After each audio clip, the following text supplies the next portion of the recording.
क्या ईवी गाड़ी सच में पैसा बचाती है? बहुत सारे लोग ईवी इसी इंटेंशन से खरीद लेते हैं और बाद में उनको रियलाइज नहीं होता कि यार पैसा बचा है कि नहीं बचा है। तो एक बार हम कैलकुलेशन करके देखेंगे। इस केस में हम कंसिडर करने वाले हैं विंडसर ईवी को, क्योंकि विंडसर ईवी इंडिया के सबसे बेस्ट सोल्ड ईवी रही है और उसको कंपेयर करेंगे हम Hyundai Creta SX CVT से। ये भी वेरिएंट काफी पॉपुलर रहा है और Hyundai Creta काफी सालों से ही पॉपुलर है। तो चलिए देखते हैं एक एक करके प्राइसेस। शुरुआत करते हैं विंडसर ईवी के प्राइस ब्रेकडाउन से। विंडसर ईवी की एक शोरूम प्राइस है 18,10,000 रुपीज।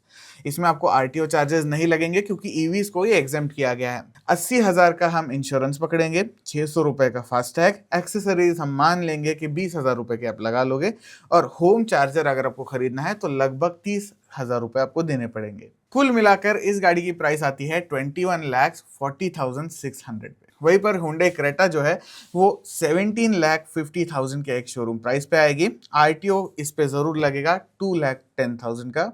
बहुत बढ़िया रोड है क्योंकि इंश्योरेंस 80,000 का, 600 रुपए का फास्टैग, 20,000 रुपए के एक्सेसरीज हम इसमें मान लेंगे। ऑब्वियसली इसमें होम चार्जर तो बिल्कुल नहीं आएगा। इसकी टोटल प्राइस आती है 20,60,600 रुपीज। ये मैंने अंदाजा प्राइस जो है वो मैंने कैलकुलेट किया है। तो डिफरेंस यहाँ पर अगर आप देखोगे तो एमजी की विंडसर जो है वो 80,000 रुपए से ज्यादा महंगी है, जो कि इस केस में बहुत बड़ा डिफरेंस नहीं है। आगे जाके मैं अलग अलग गाड़ियों के भी एग्जाम्पल्स आपको बताऊंगा। अब हम ये तो अज्यूम नहीं कर सकते कि हर आदमी जो गाड़ी खरीदता है वो 15,000 20,000 किलोमीटर एक साल में चलाएगा ही, ऐसी गारंटी नहीं है। तो इस केस में हम दो कैलकुलेशंस करेंगे। एक, अगर आप 10,000 किलोमीटर पर साल गाड़ी चलाते हो और दूसरा होगा 15,000 किलोमीटर। चलिए ये देख लेते हैं। 10,000 किलोमीटर के हिसाब से Hyundai Creta का क्लेम्ड माइलेज है 17 किलोमीटर पर लीटर। इसका एक्चुअल माइलेज 12 से 13 है, ज्यादा से ज्यादा सिटी में ये मिल जाएगा। तो इस कैलकुलेशन के हिसाब से 10,000 किलोमीटर के लिए आपको लगेगा 833 लीटर ऑफ फ्यूल। फ्यूल की कॉस्ट इंडिया का एवरेज हम पकड़ लेते हैं 100 रुपए है, तो इस हिसाब से 83,300 रुपीज जो है वो आपको 10,000 किलोमीटर ये गाड़ी चलाने में लग जाएंगे। वहीं पर MG विंडसर जो है, इसका एसेंस प्रो वेरिएंट जो हम कंसिडर कर रहे हैं, इसमें आपको 52.9 किलोवाट आवर की बैटरी मिलती है। अब 10,000 किलोमीटर को आप 320 किलोमीटर के एक्चुअल रेंज से अगर आप डिवाइड करोगे तो हमें मिलता है 1653 यूनिट्स, या फिर 31.25 टोटल फुल 0 to 100 चार्जेस, या फिर चार्ज साइकिल भी कह सकते हैं इसको। तो इस हिसाब से हम मान लेते हैं कि एवरेज यूनिट कॉस्ट जो है वो 10 रुपए पर यूनिट आएगी।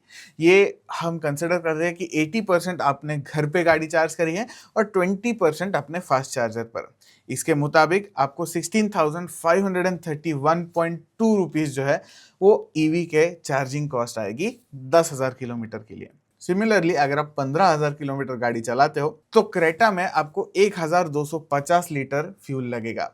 अगेन 100 रुपीज पर लीटर के हिसाब से अगर हम कैलकुलेट करें तो हमें मिलता है 1,25,000 रुपीज फॉर 15,000 किलोमीटर, जो कि बहुत ज्यादा है। अगर हम 15,000 किलोमीटर को 320 से डिवाइड करें, क्योंकि वो विंडसर ईवी की एक्चुअल रेंज है, तो हमें मिलता है 2,479 यूनिट्स। इसके हिसाब से आपको चार्ज आएगा 24,796.8। तो सीधे सीधे लगभग 1,00,000 रुपए अपने यहाँ पर बचा लिए। विंडसर ईवी का मेंटेनेंस थोड़ा बहुत होता है, कूलेंट चेंज करना पड़ता है, व्हील अलाइनमेंट बैलेंसिंग होती है, सिंगल स्पीड गियरबॉक्स है उसका ऑयल चेंज करना पड़ता है। छोटी छोटी चीजें होती हैं जो आपको इस गाड़ी की भी करनी पड़ती है। बट क्रेटा की जो है वो लगभग 8 से 10,000 रुपए पर साल खर्चा आने ही वाला है।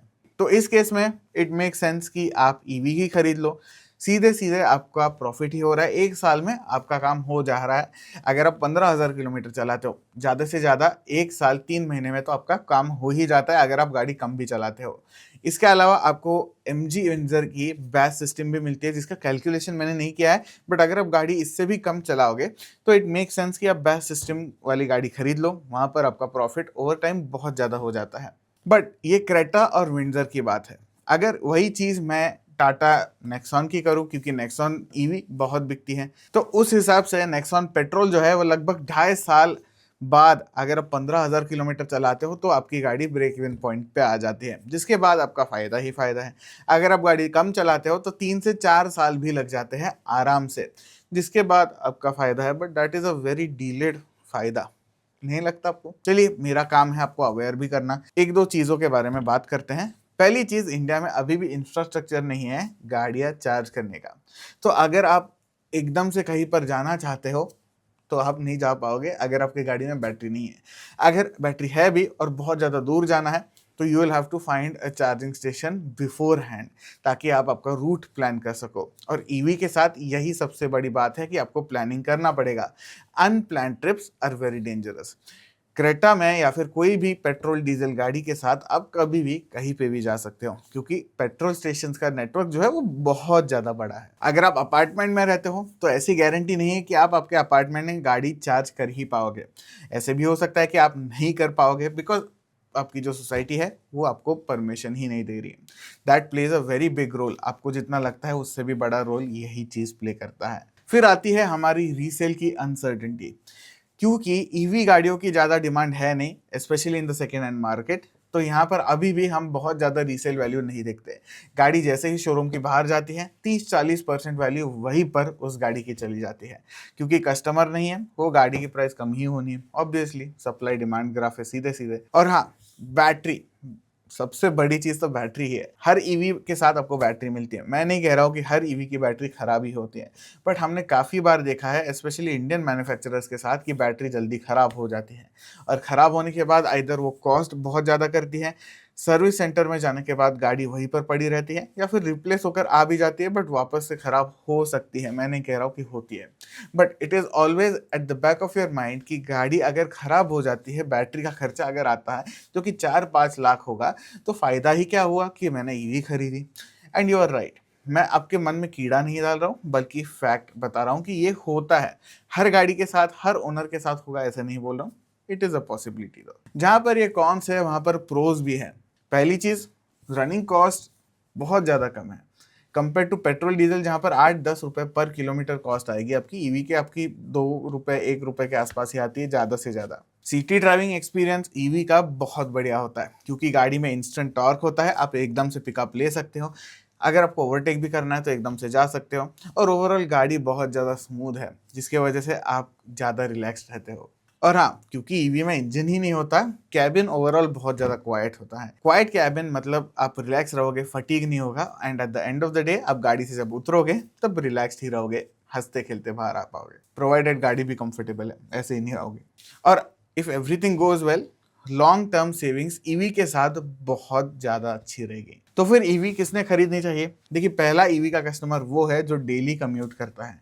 डेली कम्यूट में भी अगर काफ़ी लंबा आपका सफ़र रहता है डेली वाला, तो आप ईवी खरीदो, वहाँ पर आपको 100% बहुत ज़्यादा प्रॉफिट होगा। फिर अगर आप 15,000 किलोमीटर या फिर उससे ज़्यादा गाड़ी चलाने वाले होंगे तो ईवी अब भी आपका सेंस बनाता है। आगे जाकर हो सकता है 15,000 किलोमीटर से कम चलाने वालों को भी सेंस बनाए, बट एज ऑफ टुडे ये 15,000 प्लस किलोमीटर वालों का गेम है। फिर वो कस्टमर है जिसके घर पे होम चार्जिंग का कोई भी झंझट नहीं है।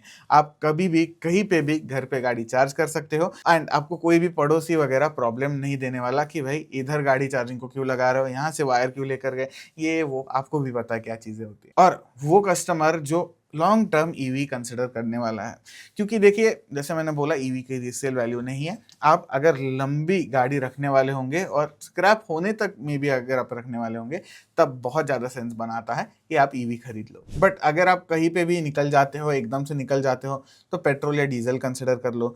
अगर आपके ट्रैवल जो है वो बहुत ज़्यादा लंबा होता है, तब भी पेट्रोल डीजल कंसिडर कर लो। और अगर आपका कम्यूट बहुत लंबा नहीं होता तो इट डजेंट मेक सेंस कि आप ईवी के लिए 4-5 लाख रुपए मैक्सिमम केसेस में दो। In that case you can get a very good car, 4-5 lakh रुपए आप पेट्रोल में खर्च कर दो। बट दोस्तों, ये मैं 2026 के मई में वीडियो बना रहा हूँ, जहाँ पर जियो पॉलिटिक्स की वजह से पेट्रोल का खर्चा जो है वो बहुत ज़्यादा बढ़ रहा है लोगों का। डेली कम्यूट्स की वजह से ईवी बहुत ज़्यादा मैटर करती है, क्योंकि ईवी आप घर पे चार्ज कर सकते हो, और घर पे क्योंकि चार्ज कर सकते हो, आप कहीं पे भी आराम से जा सकते हो without worrying about petrol cost. अभी अगर आप प्रीमियम पेट्रोल पंप पे जाओ तो 120 रुपीज़ पर लीटर जो है ये प्राइस क्रॉस हो चुकी है। अदर पेट्रोल पंप्स पे ऑलरेडी प्राइसेस बढ़ते जा रहे हैं। This causes the main concern. तो क्या लगता है आपको इस वीडियो के बारे में, मुझे कमेंट्स में बताओ। लाइक करिए, शेयर करिए, सब्सक्राइब करिए। मिलते हैं आपको नेक्स्ट वीडियो में।